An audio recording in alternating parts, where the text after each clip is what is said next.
सासुजी की नींदी ना लाला का पलंगिया बाबू हमारा होइया लोटे बाबू हमारा होइया लोटे कथिए के हुए पलंगिया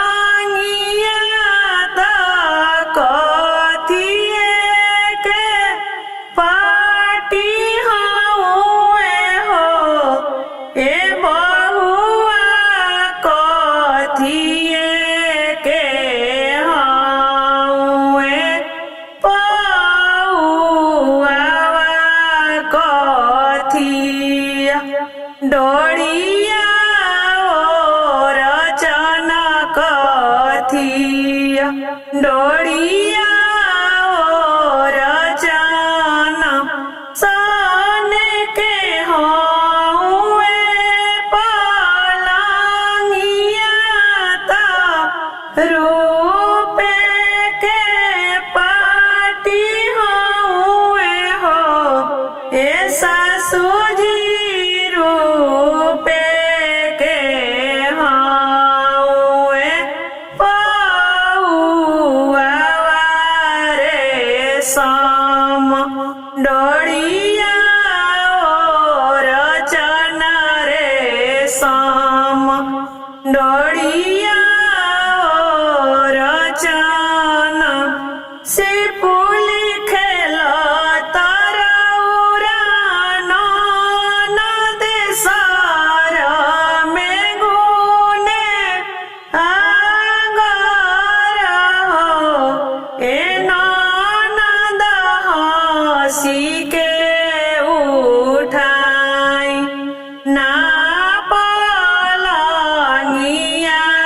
बिहसी